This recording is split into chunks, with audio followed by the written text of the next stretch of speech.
Hello and welcome to the Explorer Lab, your demonetized channel at the frontier of knowledge. This is the prototype of a calm analysis of news. Any criticism is welcomed. Ads have been removed and all episodes are available in podcast for free. All sources are in the description of the video. I feel compelled to start by Ukraine, as we've never been so close to a nuclear World War III in a lifetime.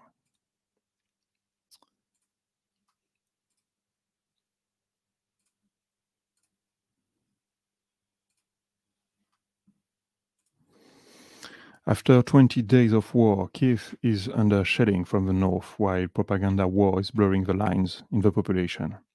3 million Ukrainians fled the country. The first wave of assault from the Russian troops has been broken by logistical failures and ambushes from the Ukrainian army. The UA is indeed flooded with anti-tank weaponry by the US, EU and neighboring nations, fearing that Russia won't stop at Ukraine in its volition to recreate the Russian Empire. The second wave of Russian forces are still pushing, using the same tactics as in the Chechnya First War in 1994. Waves of artillery strikes are leveling urban environments without care of civilian casualties, forcing the Ukrainian army and militias to retreat. Humanitarian convoys just began to provide relief in besieged towns in freezing temperatures. Yesterday, Elena Venediktova, Prosecutor General of Ukraine, announced the opening of an investigation into civilian casualties, while Russian forces struck a base gathering supplies and personnel from the Polish border, signaling that any convoy of weapons coming to Ukraine is a legitimate target to their special military operation. In the south, the Red Cross declared the living conditions in the city of Mariupol as a nightmare, with 200,000 people dead and no food, no water, no heat, and hundreds of thousands of people stuck inside the city with corpses lying in the streets. Ukraine's president called on anyone with military training to join the Ukrainian Army Foreign Legion to fight for his country, benefiting from a loophole in the NATO status, while admitting Ukraine won't be able to join NATO. In return, Russia called for support from China, Syria, and its mercenaries disseminated in private companies. The question of a no-fly zone is still debated by the most pro-war internationally, disregarding the definitive escalation it would represent in the conflict.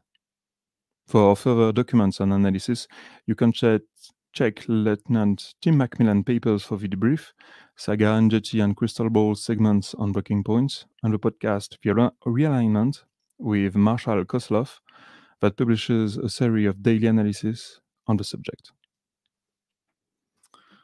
So next, we are going to the interviews. We have quite a lot of ground to cover today. So I took some quotes from various interviews that happened the past week. We are starting by Disclosure Tonight, organized by Thomas Fessler. He receives Louis Elizondo, former director of the Nickname 80 program, Sean Cahill, former Master Sergeant at Arms, Daniel Sheehan, legendary attorney that fought the US government for decades and who gave very interesting interviews the past 2 weeks. Daniel Sheehan starts by clearing the subject. The government cannot be sued unless the Congress passes a particular statute. It's called the Federal Tort Claims Act. You can sue the people inside the government if you can prove they were functioning outside of their legitimate claims of authority as a government official. So that is interesting because it goes back to the amnesty that was proposed and discussed the past few months and could be offered to those keeping information about UAPs for patriotic reasons. Daniel Sheehan continues. But even if the CIA does something illegal, a substantial question is raised. Does a citizen can bring the action? Or does the Congress have to bring the action? We have to understand there is this big wall of immunity that the government has lifted up and raised to block people to sue their government and to sue their employees as long as they are functioning within the course of their business. We are understanding who our allies are. Who are our allies within the government, inside the Defense Department, inside the Justice Department, inside the Congress? Where are the allies who all agree with us that this activity on the part of a certain element inside the DoD in lying to the American public about the information they have regarding the UAP phenomenon is not only that, but taking steps, but to punish people who inside or outside the government. Oh, I have a weird camera effect. I have a very weird camera effect. Okay. I'm sorry, I lost my sentence. Who inside or outside the government, regular citizens who attempt to report this kind of contacts with the UFOs. What is the particular law that they are violating, and if a court will allow it? Daniel Sheehan then adds that many federal judges have been recently replaced by judges with a very limited view of the Constitution and its interpretation. Especially on national security, they fear taking a political risk. Lou Elizondo follows up and mentions that the subject has been kept in the shadows for maybe even longer than 70 years. Cahill states that multiple research programs on the subject happened while no results has ever been published, but that it took 4 years of hard work to get enough political and academic contacts to be able to show the really interesting data to the decision makers.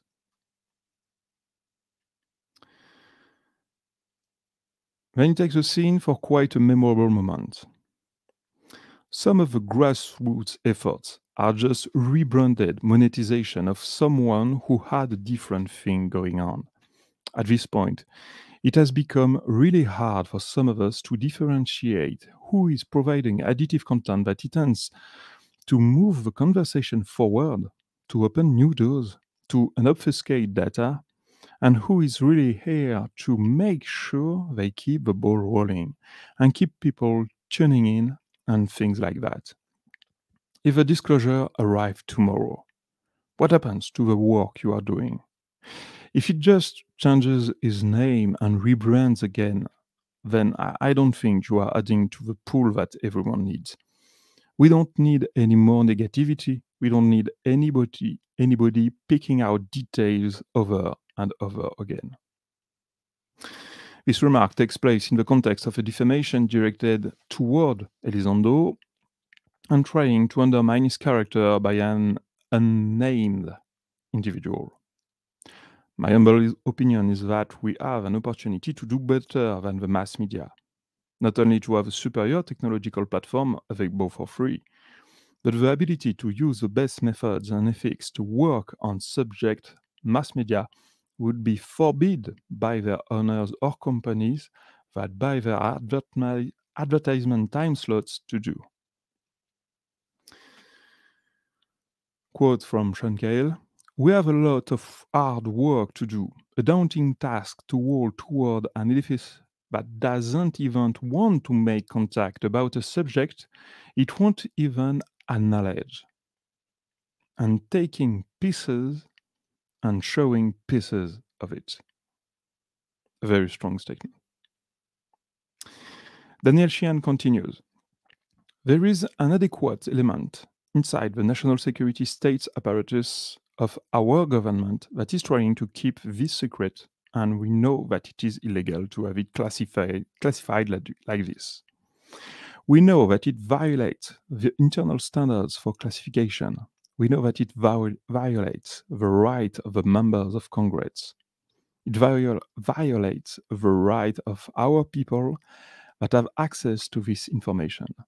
And armed with that knowledge and with the most sophisticated legal precedents that we have access to, we are going to find a way to get this done. So what I find very interesting in that quote from Daniel Sheehan is the pragmatism he is referring to, and we can hear in his voice and in his tone that he's in for the long run. He's in for the battle. Sean Cahill follows. Why does the USG continue to deny that Lou Elizondo ran a tip while every other member of that organization has said that he did? It doesn't make sense that the USG play this game in public. We need to kick this up the stairs. The war on truth is being played out right in front of our eyes by what they are doing to Lou. Why attack a man? Why is he being attacked by people inside the US government? Why was someone specialized in psychological warfare tasked to answer questions about UFOs? Lou Elizondo then offers an explanation. Some internal forces inside the Department of Defense didn't like me very much because I refused to read them on for various reasons that will become clear soon enough. And the moment Mattis left, they changed their tune. He then adds that some people supporting him are being persecuted right now. The government is accountable to the people. Daniel Sheehan then takes the reins. What we are dealing with here, we are dealing with a secret which is going to be so important when you understand the full implications of it, that it's going to determine the entire future of our human family. And there are major corporations and very wealthy and powerful people in very influential places that are trying to get control of this technology, and they want to use it for their own purposes, and they want to use it for their own wealth, and they want to use it to increase the military superiority of just one nation state over another nation state. But what we really need to understand is that there is a power that manifests itself on our planet that is almost certainly knowledgeable about this information.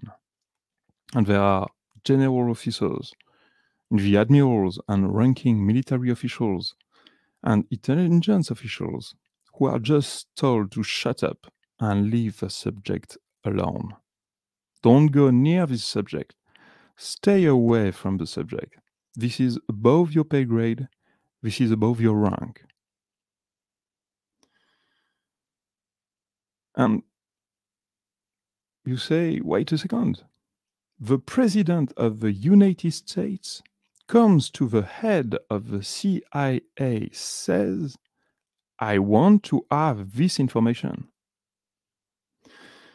And he is told, this is above your pay grade. You don't have a reason to know this.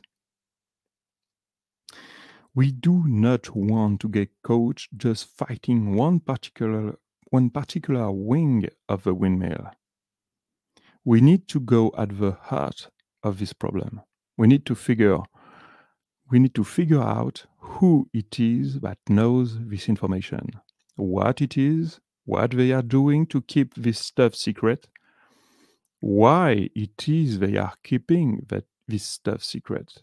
And we have to be able to articulate this in a very clear way that the American people can understand, so that when we present it in a court of law, the judges, who are all political appointees themselves, are going to say, holy shit.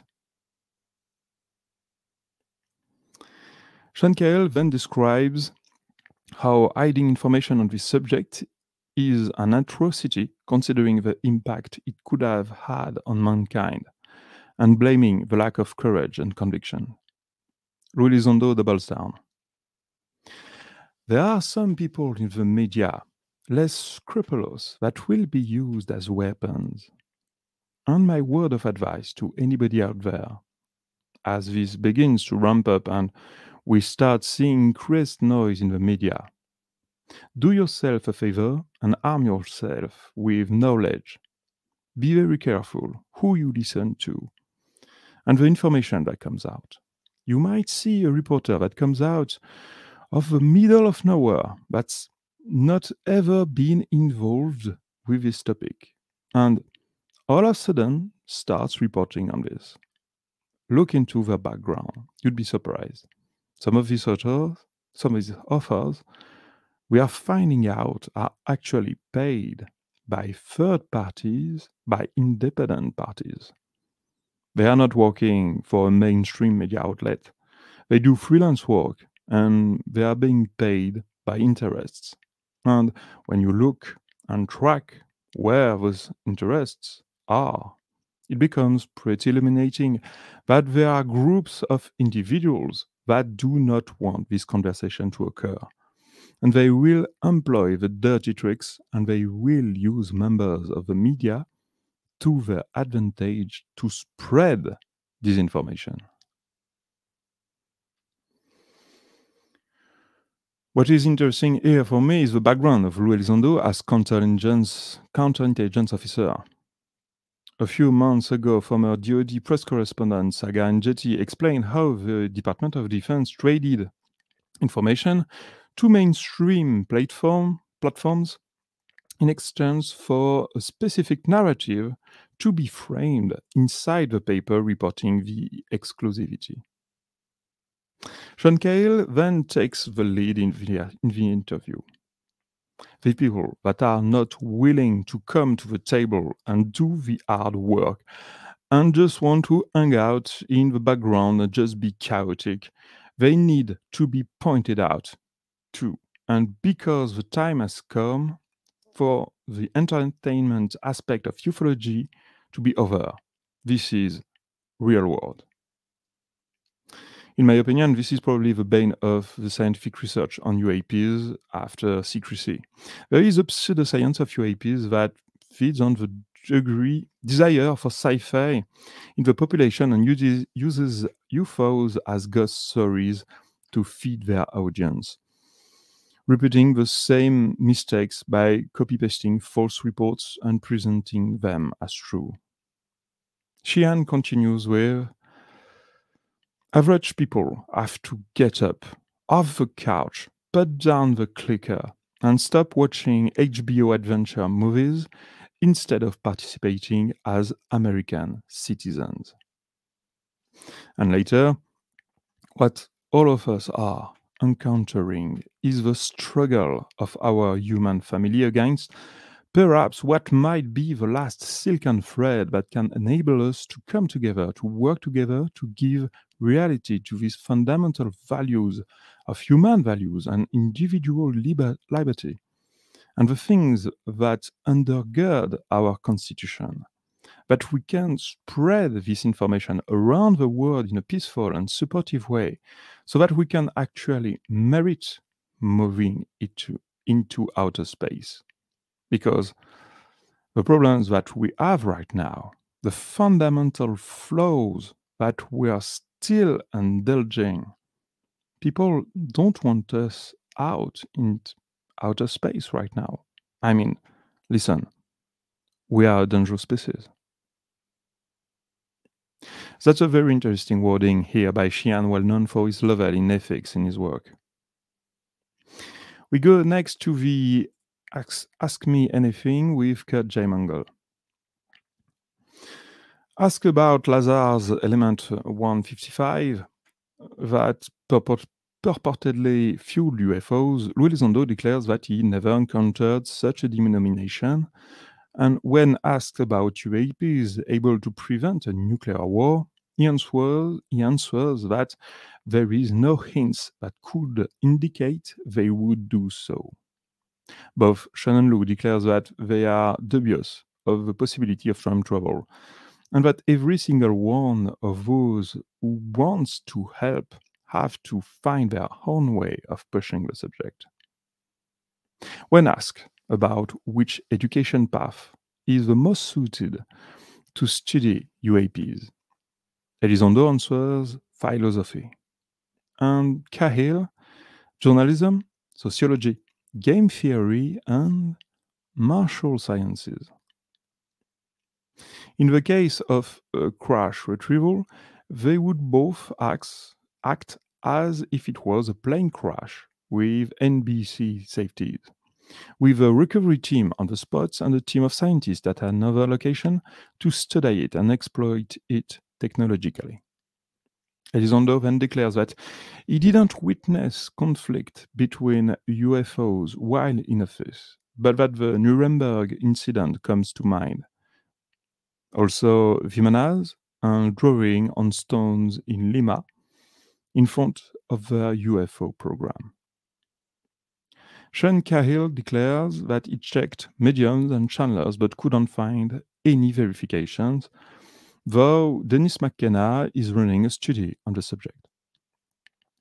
Elizondo then states that he will stop doing interviews as he is more efficient behind the scenes. Considering ufology, he would like to metaphorically blow it up in pieces, so a more scientific version of it could be birthed. Some people are thinking they are researching a subject for 30 years while they are only studying fictions, or worse, disinformation, specifically designed to disgrace them. About USOs, Sean Cahill declares that when talking to senior sonar technicians, they said it was an open secret. And when instructed to log it and dog it, or more recently, to not even log it. Luis Orlando then quotes the Fast Mover program of study of USOs by the Navy. A paper about that program will be linked in the description. Dr. Diana Pasulka, author of American Cosmic, has been interviewed by Andy McGrillen, and she notes that the most advanced works have no public digital footprints, and that there are people that control what we can find on the internet, and that these people and scientists are affiliated with governmental agencies. So that is very interesting because it's something we noticed in the community. About 3 months ago, we couldn't find a single information accurately on Google. The algorithm has just changed, and we almost all of us switched to DuckDuckGo. We weren't able to work with Google. Interestingly, it's also in relation to the contract with the Rand Corporation, so we will do an episode on it. It's an interesting case. According to her, technology is part of our necessary evolution, and in her new book she's writing, she studies people working on trying to make contact with other worlds through technology, and she thinks that consciousness will be understandable only by technology. Next, we go to the interview between Lee Cronin, biochemist, and Lex Fridman. So this is a very interesting interview for me if you are interested in the scientific method and epistemology. Lex Fridman pushes the UFO subject for close to 1 hour, with Cronin slowly withdrawing and admitting he just didn't look into it, and trying to fall on his own safe zone. So very interesting on the sociological side to watch this interview. There is no groundbreaking data. There is an interesting analysis of the possibility of very different forms of life, so different that we couldn't communicate with them based on completely different principles than us, but there is no groundbreaking information inside. We had one major conference. It was the Archives of the Impossible. You have a recap that is available on the channel of Sean Raasch with speakers at the conference. The SCU also announced the opening of the registration for its annual congress starting June 3rd and presenting the results of UAPX. I have one missing. I have one misplaced. Jay from Project Unity announced his interview with the Master of Keys, a nickname of the Admiral Bobby Ray Hinman. The time of publication is still to be known. Okay. In an hour and a half, Elizondo and Stanford's Dr. Gary Nolan will be interviewed just after this show. The last announcement, ufologist Rony Vernet announces that a discussion between politicians and scientists are taking place in Brazil about UAPs and could soon lead to public hearings. This happens while the director James C. Fox is editing his next documentary on the Varinga case after requesting the help of local politicians on the subject. So next part is a selection of papers I've noticed the past few days, and I think that would be of great interest to you. To respect intellectual property, I will only quote brief sections of each, and I encourage you into reading them by yourself. So first, I have my misplaced one. Yes.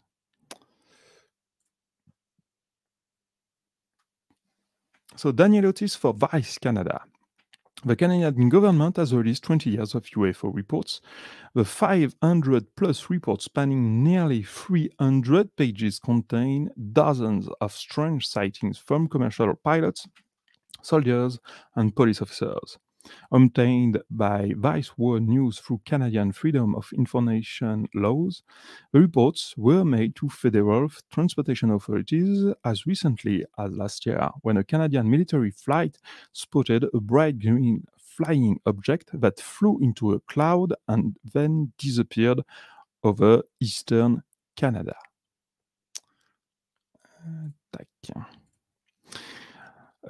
Next paper, Adam Goldsack for UAP Media UK continues his reflections on the possible threat UAP represents in a context of defiance towards governments and administrations.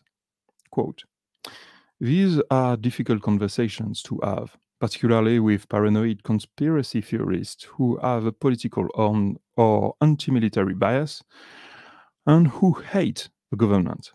Telling old-school ufologists that the inner workings of the Department of Defense have their best interest at heart is complex and somewhat unattainable. We live in a post-9/11 world, a new era of diluted truths. Internet conspiracy around 9/11 inside job are rife.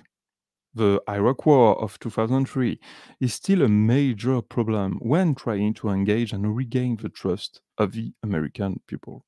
Very interesting paper. Then we have our newborn historian Jas Shaw, who dug out a clone of the Mantel case for the brief. Quote, "He was investigating a recent crash, that is, recent in 1964, of another P-51, which is described as being almost identical in circumstances to the Mantel crash. As you might imagine, anyone with even a scintilla of interest in the UAP topic couldn't read something like that and not immediately perk up their ears.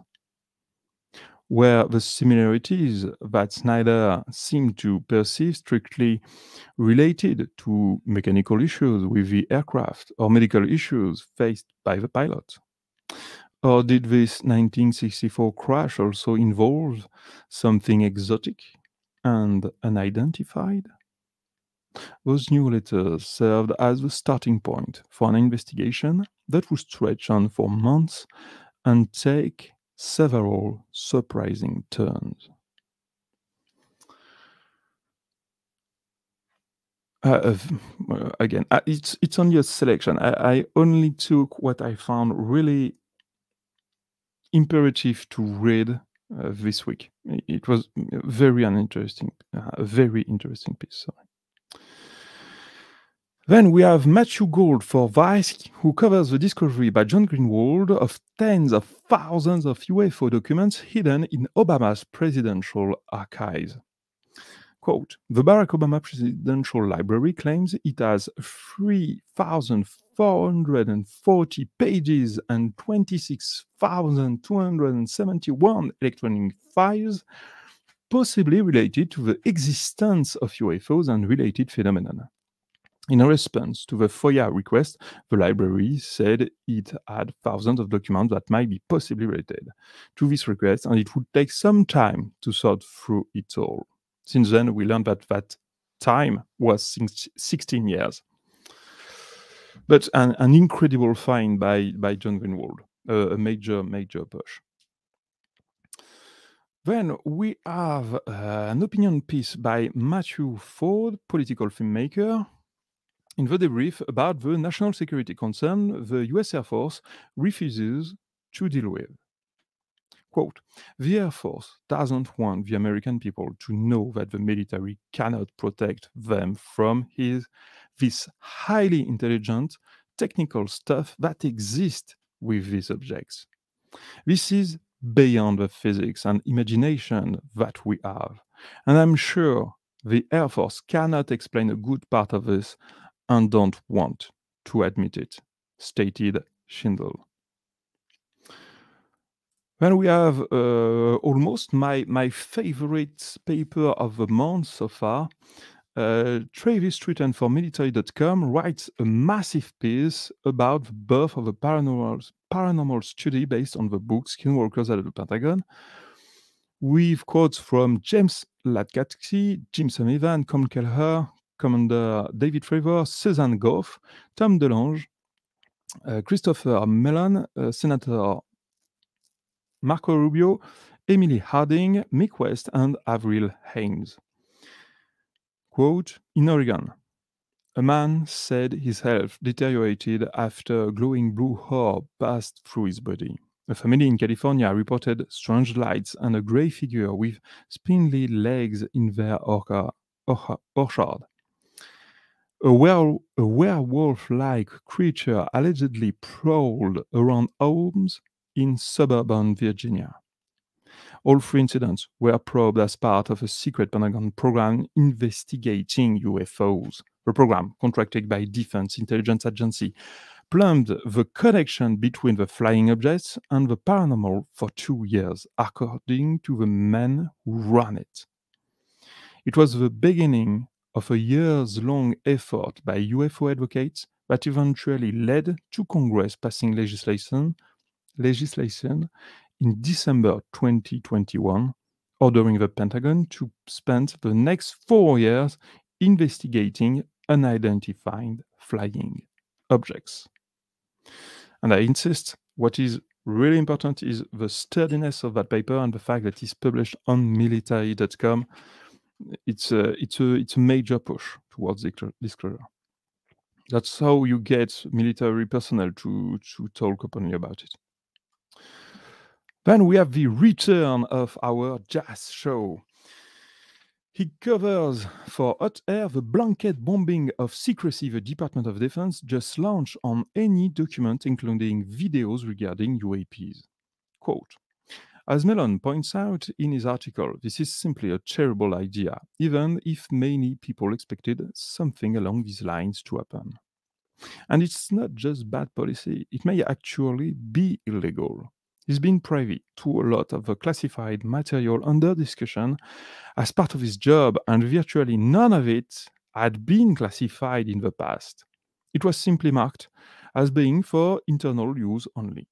So the public didn't know it was there. Why would it suddenly be classified now? The next paper is from Christopher Sharp.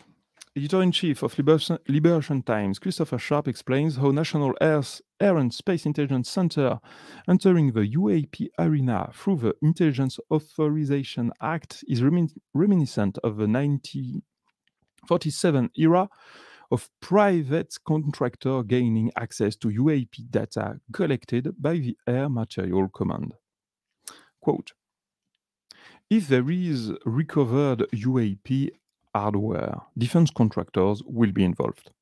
Let's go back to 1976 to illustrate how the reverse engineering process works.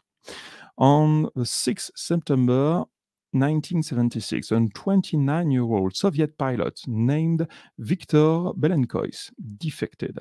Belenkois flew his secretive MiG-25 Foxbat from a base east of Vladivostok to Japan's Hokkaido Island. He avoided Japanese air defenses for 46 minutes before landing at Hakodate, a small civilian airport. This was a huge intelligence coup for the US. The United States Air Force Foreign Technology Division, now known as NASIC, went to work along with the CIA and Defense Intelligence Agency, supported by Japan's Self-Defense Force. The Foxbat was disassembled, placed in crates, and ferried to Hyakuri Air Base near Tokyo in a C-5 Galaxy escorted by a F-4 Phantom. At Hyakuri, it was picked apart, examined, and its Foxfire radar and Tumansky Air-15 engines were ground tested. So I really appreciated this historical background inside the paper, because there is no reason to suppose that they would act differently that previously used protocols in case of a crash recovery of something else than a plane or another type of technology. We've seen recently with the case of Trinity that if some UFO explode in myriads of pieces around the ground, some UFO seems to arrive off the ground almost completely intact. The last paper I suggest for you is written by author Graeme Rendall, who uncovers a hidden 1952 case for UAP Media UK.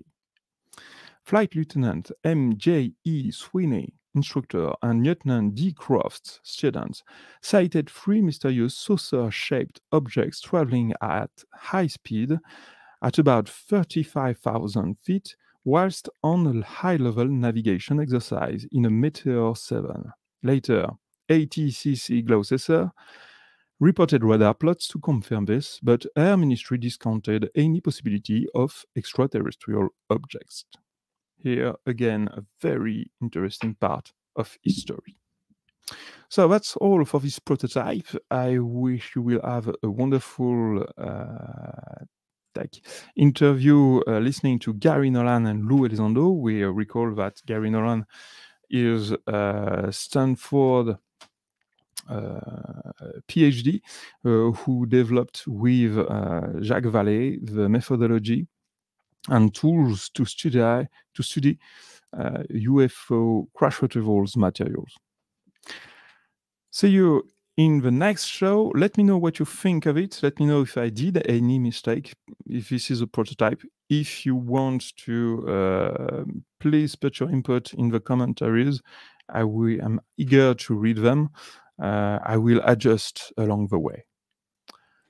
Thank you, and see you at the next